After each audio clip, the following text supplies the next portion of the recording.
Ryan had this habit that most people would call weird. He talked to himself. Not just little whispers or random thoughts, but full conversations. Sometimes he'd narrate what he was doing like he was the main character in a movie. Other times he'd just say whatever popped into his head without even realizing his lips were moving. It wasn't something he did on purpose. It just happened. When he was alone, it didn't matter. But in public, that's where things got awkward. That Tuesday morning started like any other. Ryan walked into Riverside Coffee, the small shop 2 blocks from his apartment. He'd been coming here for months, always ordering the same thing, always sitting in the same corner by the window. It was his routine, his safe space before heading to work. But something was different that day. There was a new person behind the counter, a girl he hadn't seen before. She had this focused look on her face, like making coffee was the most important thing in the world. Her hair kept falling forward, and every few seconds she'd tuck it behind her ear without breaking her concentration. Ryan sat down with his laptop, pretending to work. But really, he was watching her. Not in a creepy way, just observing. He found people interesting, the way they moved, the little things they did without thinking. That's when it happened. "Look at her," he muttered softly, not realizing he was speaking. "She tucks that hair behind her ear like clockwork. Probably doesn't even know she's doing it. And the way she's making that cappuccino, it's like she's painting something. Most people just rush through it, but not her. She actually cares." He kept going, his voice barely above a whisper. "Tuesday mornings are usually boring, but this is different. She's different. I wonder what her story is. Art student, maybe? Or a musician? Definitely creative. You can tell by the way she..." "Did you just imagine that out loud?" Ryan's heart stopped. He looked up slowly, terrified of what he'd find. The girl was standing right in front of his table, holding a coffee cup. She was smiling, but not in a mean way. Her eyes had this sparkle, like she'd just discovered something amusing. What? Ryan felt his face burning. How much had she heard? How long had he been talking? "You were narrating," she said, setting the cup down on his table. Like a movie voiceover. "I heard my name in there. Well, not my name, but you were definitely talking about me." Ryan wanted to disappear. He wanted the floor to open up and swallow him whole. This was his worst nightmare. "I'm so sorry. I didn't mean to. I have this thing where I just..." "Relax," she interrupted, pulling out the chair across from him. "I'm on break. And honestly, that was the most interesting thing anyone said to me all week. Most people just order their coffee and scroll through their phones, but you actually notice things." She sat down, completely comfortable, like they'd known each other for years. "I'm Lily, by the way. And yes, I am an art student." Good guess. Ryan couldn't believe this was happening. 5 minutes ago, he'd been dying of embarrassment. And now this beautiful stranger was sitting with him, actually wanting to talk. "I'm Ryan. And I'm really, really sorry about the whole talking to myself thing. It's embarrassing." "Don't be embarrassed," Lily said, stirring her own coffee. "Do you know how rare it is to meet someone who actually pays attention? Most people walk through life half asleep. But you're noticing details, creating stories in your head. That's actually kind of beautiful." They talked for 20 minutes until Lily's break ended. Ryan learned she'd just moved to the city 3 weeks ago. She was in her final year of art school, working at the coffee shop to pay rent. She loved old movies, hated early mornings, and had a cat named Toast. "You should come back tomorrow," Lily said as she stood to leave. "Same time. And maybe next time imagine a little louder. I want to hear more of these observations." Ryan watched her walk back to the counter, his mind spinning. Did that really just happen? He looked down at his coffee cup and noticed something written on the side in black marker. A phone number, and underneath it 3 words. "Keep talking, narrator." He sat there for another hour, pretending to work, but really just replaying the conversation in his head. Every word, every smile, every moment. He'd spent his whole life being embarrassed by his weird habit. And suddenly someone thought it was interesting. Not just interesting, beautiful. When Ryan finally left the coffee shop, he felt different. Lighter somehow. Like he'd been hiding part of himself for so long that he'd forgotten what it felt like to be seen. Really seen. That night, he almost texted Lily a dozen times. He'd type out a message, then delete it, then type another one. What do you even say to someone who made you feel like your weirdness was actually okay? Finally, around 10 at night, he settled on something simple. "Thanks for not thinking I'm crazy. See you tomorrow?" 3 dots appeared immediately. Then her response, "Crazy people are the most interesting ones. Sleep well, narrator." Ryan fell asleep with his phone in his hand, smiling like an idiot. He didn't know it yet, but that embarrassing moment in the coffee shop had just changed everything. Sometimes the things we're most ashamed of turn out to be exactly what connects us to the right people.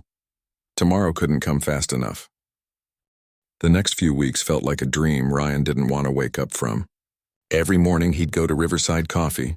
Every morning Lily would be there and somehow they'd find time to talk. Sometimes it was just 5 minutes between customers. Other times, when the shop was quiet, they'd sit together for half an hour, talking about everything and nothing. Ryan learned that Lily noticed things too. She just expressed it differently, through sketches and photographs instead of words. She'd show him drawings on napkins, quick portraits of regular customers she'd memorized, an old man who always ordered black coffee and read the newspaper, a young mother who came in frazzled every day at 8:15, a college student who fell asleep over his textbooks every Thursday afternoon. "You see them too," Ryan said one morning, looking through her sketches. "The stories in people." "Everyone has a story," Lily replied. "Most people just don't take the time to look." It was Lily's idea to combine their perspectives. She was working on her final thesis project for art school, something about vulnerability and connection in modern life. "What if we collaborated?" she suggested one rainy afternoon. "I'll photograph ordinary moments around the city and you provide the narrative. The stories you imagine when you look at strangers." Ryan hesitated. His habit of talking to himself was one thing, but intentionally sharing his random thoughts, that felt too exposed. "I don't know. What if people think it's weird?" "Let them think it's weird," Lily said simply. "The best art makes people uncomfortable. It makes them feel something real." So they started. On weekends and after Lily's shifts, they'd walk around the city together. She'd take photos. A couple arguing outside a restaurant, an elderly woman feeding pigeons, teenagers skateboarding under a bridge. Then Ryan would look at the images and speak whatever came to mind.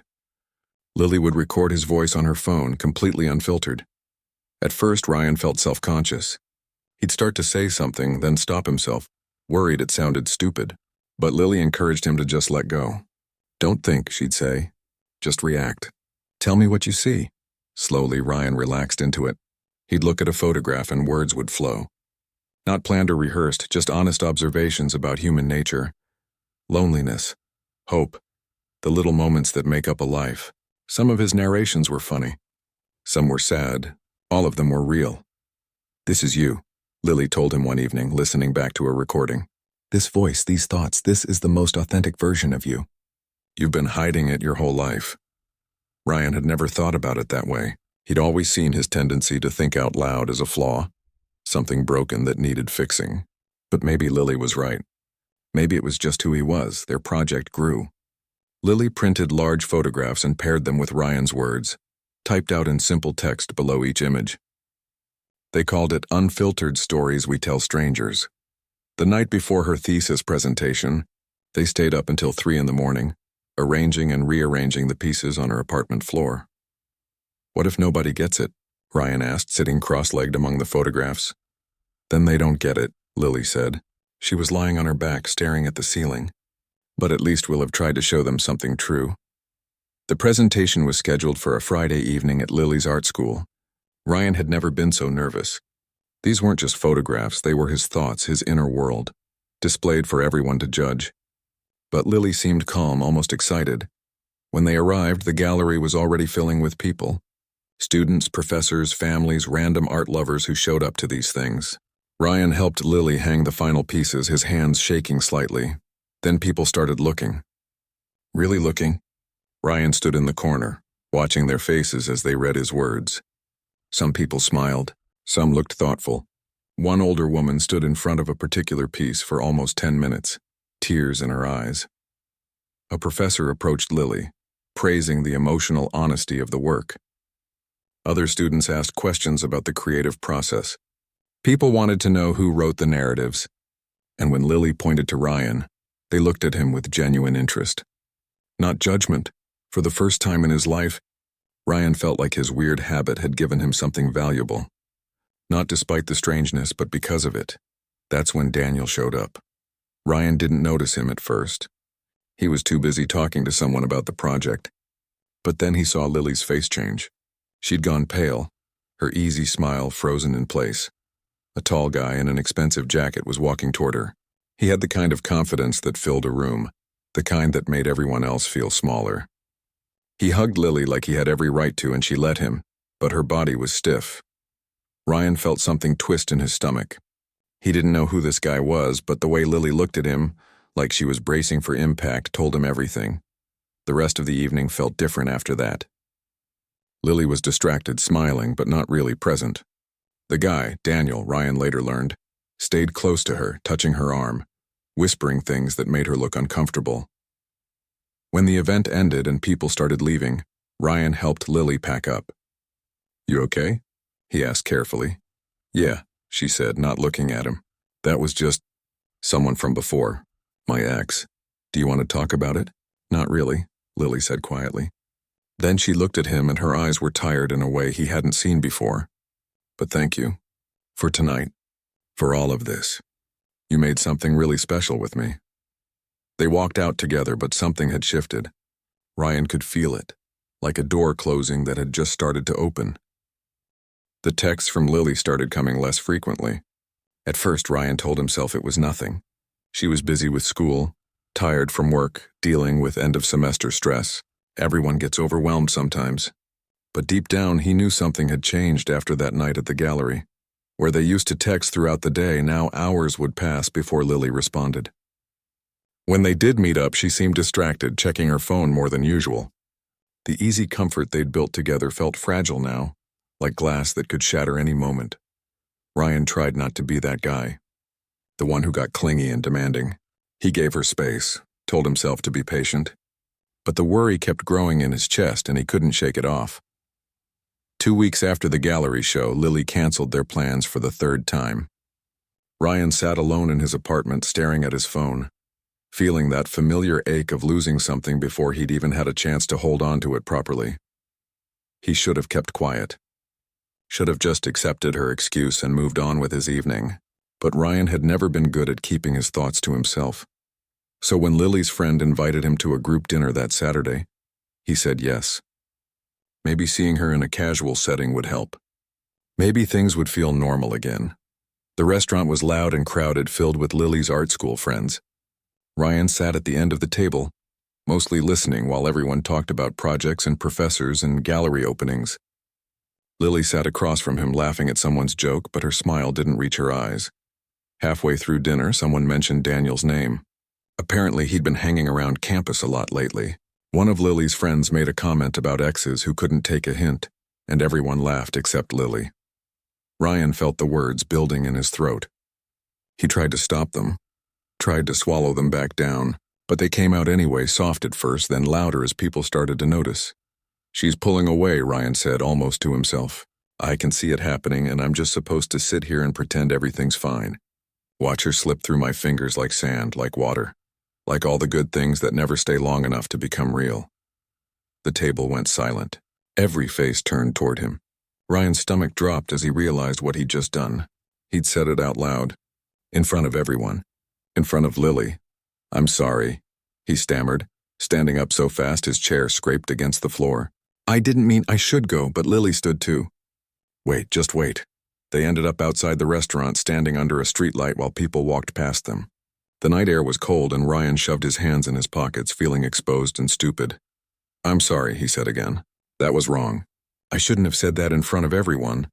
"But you meant it," Lily said quietly. "That's the thing about you, Ryan. You always say what you mean, even when you don't realize you're saying it out loud. I know you've been distant. I just don't understand why." Lily looked down at her shoes, then up at the dark sky. When she finally spoke, her voice was tired. "Daniel came back. Not back, but he's been texting me wanting to meet up. He says he's different now. He got sober, he's in therapy, he's doing all the things he should have done when we were together." Ryan felt something heavy settle in his chest. "Do you want to get back with him?" "No," Lily said quickly. "That's not it. I don't want Daniel back. But him showing up made me realize something about myself that I've been avoiding." She wrapped her arms around herself, looking vulnerable in a way Ryan hadn't seen before. "I have this pattern. When something ends badly, I jump into something new, before I've actually dealt with the old thing. I did it after my last relationship and the one before that. I just keep running forward because if I stop, I have to feel everything I've been avoiding. And that's what I am? Ryan asked, trying to keep his voice steady. A distraction? No, you're not a distraction. You're real, and that's the problem. Lily's eyes were shiny with tears she was trying not to shed. With you, I feel things. Real things. And that scares me because I don't know if I'm feeling them for the right reasons. Am I into you because of who you are? Or am I just using you to avoid dealing with my past? Ryan wanted to argue. Wanted to say it didn't matter, that they could figure it out together. But he'd learned enough about himself to know that wasn't fair. Not to her and not to him. What do you need? He asked instead. Time, Lily said softly. I need to figure out what I actually want.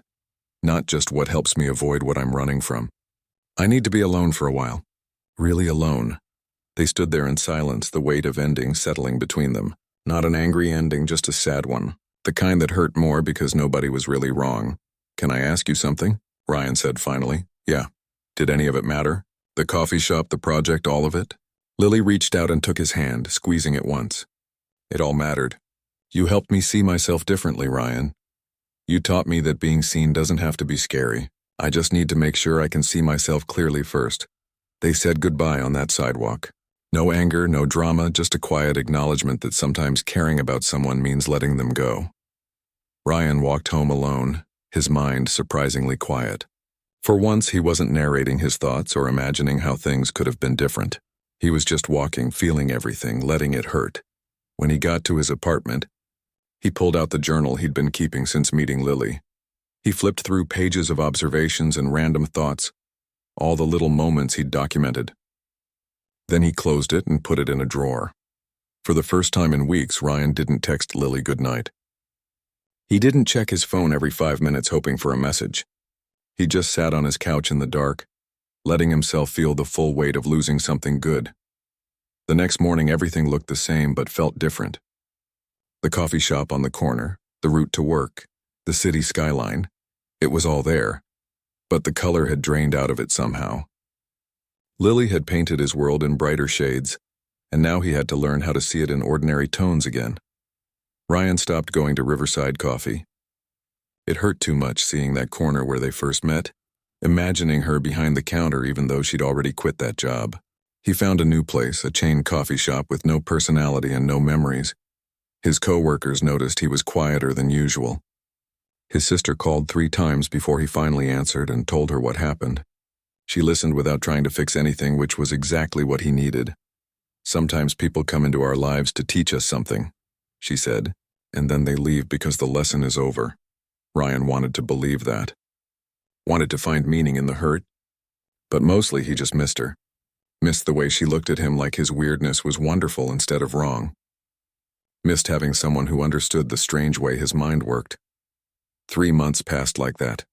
Slow, gray, quiet months where Ryan went through the motions of living without feeling fully alive. He went to work, came home, watched shows he wouldn't remember, went to sleep, and did it all again. But slowly, something started to shift. Ryan couldn't remember exactly when he decided to stop just surviving and start actually living again. Maybe it was the morning he realized he'd been wearing the same 3 shirts on rotation for 2 weeks. Or maybe it was when his best friend told him, gently but firmly, that he needed to snap out of it.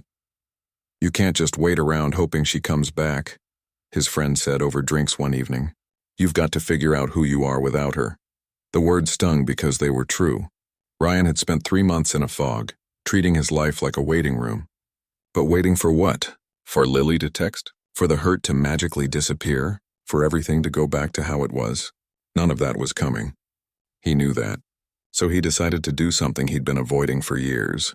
He made an appointment with a therapist. The first session was awkward. Ryan sat on a gray couch in a small office, trying to explain his situation to a middle-aged woman named Dr. Chen, who listened with patient, knowing eyes. He told her about Lily, about the breakup, about feeling lost. But I want to talk about something else too, Ryan found himself saying. This thing I do, where I talk to myself, narrate my thoughts out loud without meaning to. Dr. Chen nodded. Tell me about that, so Ryan explained. How he'd done it since childhood. How it embarrassed him in school, at work, in public places. How he'd spent years trying to stop. Trying to keep his thoughts inside where they belonged. How Lily was the first person who made him feel like maybe it wasn't something to be ashamed of. And now that she's gone, Dr. Chen said, You're back to seeing it as a problem? Ryan paused. He hadn't thought about it that way, but yeah. Without Lily's validation, the old shame had crept back in. Over the next few months, therapy sessions became a regular part of Ryan's routine. Dr. Chen helped him understand that his tendency to verbalize thoughts wasn't just a quirk or a flaw. It was how his brain processed the world. Some people needed to write things down. Others needed to talk them through. Ryan's mind just skipped the internal filter sometimes, but the bigger realization was harder to face. Ryan had made Lily responsible for his self-worth. He'd let her opinion of him become more important than his own. When she called his observations beautiful, he felt beautiful. When she pulled away, he felt worthless. He'd given her all the power to determine his value. You need to learn to validate yourself, Dr. Chen told him. Other people can appreciate you, love you, see you, but they can't make you whole. Only you can do that. It sounded like the kind of advice you'd see on a motivational poster, but Ryan started to understand what she meant. He'd spent so long trying to be someone people wouldn't find weird that he'd forgotten how to just be himself. So he started small. He joined a storytelling workshop at the community center, a group of regular people who met twice a month to share personal stories. The first time he went, Ryan almost turned around and left, but he forced himself to stay, to listen to strangers talk about their lives with raw honesty. When it was his turn to share, Ryan told the story of the coffee shop, how he'd accidentally narrated his thoughts out loud, and how that embarrassing moment had changed his life. People laughed at the funny parts and listened quietly at the sad parts. Afterward, 3 different people came up to tell him they'd enjoyed his story. One woman, probably in her 60s, squeezed his arm and said, "We all have a voice in our head, honey. You're just brave enough to let yours out." Ryan started going to the workshop regularly. He shared stories about growing up shy, about his weird family, about the time he got lost in a foreign city and had to mime his way to safety. Each story felt a little easier to tell. Each time his voice got a little steadier. He also started dating again, though dating felt like a strong word for the awkward coffee meetups and failed second dates that filled his calendar. There was the woman who talked about her ex the entire time, the guy who spent an hour showing him cryptocurrency charts, the nice person who was perfectly pleasant but made Ryan feel absolutely nothing. After each failed date, Ryan would go home and laugh about it to himself. Not bitter laughter, just the acknowledgement that dating was weird and awkward and sometimes you had to kiss a lot of frogs, as his grandmother used to say. "I think I'm doing this wrong," Ryan told Dr. Chen after a particularly boring date. "I'm just going through the motions." "Maybe you're not ready," she suggested. And that's okay, but Ryan wasn't trying to fall in love. He was trying to prove to himself that he could be okay alone, that he didn't need someone else to make him feel interesting or worthwhile. The dates were just practice for showing up as himself. One Saturday, the storytelling workshop held an open mic night at a local coffee shop. Ryan signed up to tell a story, his hands sweating as he waited for his turn. When his name was called, he walked to the front of the room, looked out at about 40 strangers, and just started talking. He told them about being a kid who couldn't keep his thoughts to himself, about teachers who said he needed to focus, about classmates who called him weird, about learning to see his difference as a defect instead of just a different way of being. "I spent years trying to fix myself," Ryan said, his voice carrying across the quiet room, trying to be normal, whatever that means. "And then I met someone who told me I didn't need fixing, that the way my mind worked was actually kind of beautiful. And for a while, I believed her. But the thing is, I was believing her instead of believing myself." He talked about the breakup, about the months of feeling lost, about slowly learning to validate his own existence. "I'm still figuring it out," he admitted. "Still learning how to be okay with who I am without needing someone else's permission. But I'm getting there." When he finished, the room erupted in applause. People stood up. Someone whistled. Ryan felt his face flush, but this time it wasn't from embarrassment. It was from the strange, warm feeling of being seen and accepted exactly as he was. After the event, people came up to talk to him. They shared their own stories of feeling different, of struggling to fit in. One young guy told Ryan that hearing his story made him feel less alone. An older man shook his hand and said, "Keep using that voice, son. The world needs more honest people." Ryan walked home that night feeling something he hadn't felt in months. Not happiness exactly, but possibility. Like maybe he was finally becoming the person he was supposed to be all along. He still thought about Lily sometimes, wondered how she was doing, if she'd figured out what she needed to figure out. But the wondering didn't hurt as much anymore. It was just a gentle curiosity, like thinking about an old friend. Ryan had stopped checking her social media weeks ago, but one night he gave in and looked. She'd posted photos from Portugal, Lily standing on a cobblestone street, Lily in an art studio covered in paint, Lily laughing with people he didn't recognize. She looked happy, really happy. And instead of feeling jealous or sad, Ryan felt glad for her. Whatever she'd gone searching for, it looked like maybe she was finding it.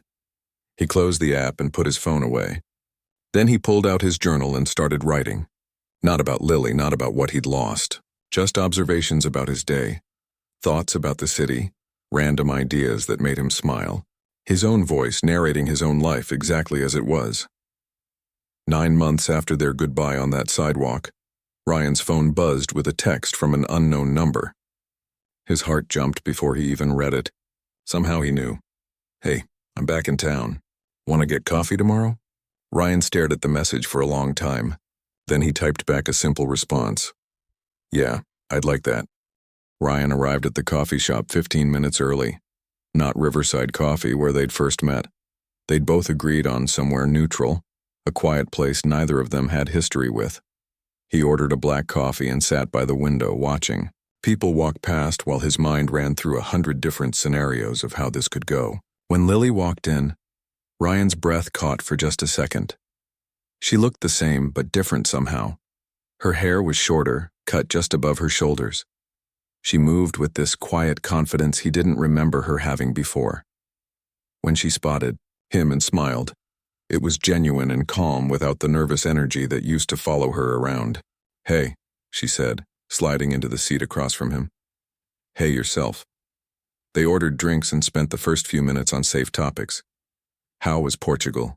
Amazing, life-changing. How was work? Busy, but good. The weather, the city, the way everything changes and stays the same at the same time. Small talk that felt like circling around what they really wanted to say. Finally, Lily set down her cup and looked at him directly. "I'm glad you agreed to meet. I wasn't sure you would." "Why wouldn't I?" "Because I hurt you. I know I did.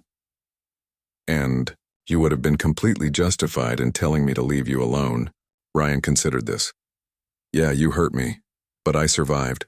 Actually, more than survived. I think I needed what happened." "Tell me," Lily said, leaning forward. "Tell me what the last 9 months were like." So Ryan did. He told her about therapy, about Dr. Chen and the slow process of learning to validate himself, about the storytelling workshop and the open mic night, about the terrible dates and the good ones and everything in between. He talked about realizing how much of his self-worth he'd placed in her hands and how he'd had to learn to carry it himself. Lily listened without interrupting, her eyes never leaving his face. When he finished, she was quiet for a moment. "I did the same thing," she said finally. "Not with you specifically, but with relationships in general. I kept jumping from one person to the next, using them as mirrors instead of looking at myself directly. Portugal forced me to stop running." She told him about her time abroad, the tiny apartment she'd rented in Lisbon, the art studio where she'd spent hours just creating without worrying if anyone would like it, the uncomfortable weeks of sitting with her own thoughts, her own fears, her own patterns. "I had to face why I kept choosing people who were wrong for me," Lily said, "and why I pushed away the ones who were right. It wasn't about Daniel or any of my exes. It was about me not believing I deserved to be happy." "And now?" Ryan asked. "Now I'm working on it. I can't say I'm fixed because people don't get fixed like broken objects. But I'm more honest with myself. I know my patterns. I can catch myself before I fall into them." They sat in comfortable silence for a moment, both of them processing. Outside, the city continued its rhythm. Cars passed, people walked by. Life moved forward like it always did. "I owe you an apology," Lily said. "A real one. I wasn't fair to you. I pulled you into my mess and then pushed you away when things got complicated. You deserved better than that." "I wasn't perfect either," Ryan admitted. I made you responsible for making me feel okay about myself. That's not fair to put on anyone. So we were both kind of a mess, Lily said with a small smile. Pretty much. They laughed, and it felt good. Not forced or awkward, just genuinely funny that two people could care about each other and still get everything so wrong. Can I ask you something? Lily said after a moment. And you can tell me to back off if it's too personal. Go ahead. Are you seeing anyone? Ryan shook his head. Not seriously. I've dated a bit, but nothing that stuck. Honestly, I think I'm still figuring out who I am before I try to be part of a we again. What about you? I've been seeing someone for about 2 months, Lily said. And Ryan felt a small twist in his chest, but it wasn't as painful as he expected. His name is Tom. He's Portuguese, a musician. It's still new, still figuring itself out, but it feels different from my past relationships. Healthier, I guess. I'm happy for you, Ryan said. And he meant it. Maybe not 100%, maybe. There was still a tiny part of him that wondered what if, but mostly genuinely he was glad she'd found something good. And I'm glad you're doing well, Lily said. Really glad. You seem more settled in yourself than before. They finished their coffee and walked outside together. The sun was setting, painting the sky in shades of orange and pink. They stood on the sidewalk, neither of them quite ready to say goodbye yet. You know what I keep thinking? Ryan said, the words coming naturally, without overthinking. That we were both exactly what the other person needed, just not in the way either of us expected. You taught me to stop hiding behind my observations, to own who I am, and maybe I helped you see that being vulnerable doesn't always end badly. Lily's eyes softened. Did you just imagine that out loud? Ryan smiled. No, I lived it out loud. There's a difference. They hugged on that sidewalk and it felt like closure, not the painful kind that means something's ending, but the peaceful kind that means something's complete. They'd been important to each other. They'd changed each other. And now they could let that be enough without needing it to be more. Take care of yourself, Lily said, pulling back. You too. And hey, if you're ever back in the city and want to grab coffee again just as friends, I'm around. I'd like that. They walked in opposite directions and Ryan didn't look back. He didn't need to. For the first time since meeting Lily, he wasn't trying to hold on to something that was already gone. He was fully present in his own life, his own story, without needing someone else to validate it. 6 months later, Ryan would run into Lily at a mutual friend's wedding. By then she'd be in a serious relationship with Tom, looking happier than he'd ever seen her. Ryan would be there with someone new too, a person he'd met at a bookstore who laughed at his random observations and called him fascinating instead of weird. They'd danced together once at that wedding, laughing about the coffee shop and how far they'd both come. They'd mean it when they said they were happy for each other, because they were. But that moment on the sidewalk, that honest, complete ending, would remain the truest thing they ever shared. Not a love story with a fairy tale ending, but something more real. A story about two people who met at the right time to teach each other something important, then loved each other enough to let go. Ryan walked home that evening, his mind quiet but full. He pulled out his phone and opened his journal app, typing out a single observation. Sometimes the best thing you can do for someone is become who you're supposed to be, even if that means becoming it without them. And sometimes the person you're meant to find is yourself. He smiled, hit save, and kept walking. The city stretched out before him, full of stories waiting to be noticed. And for the first time in a long time, Ryan was ready to live his own.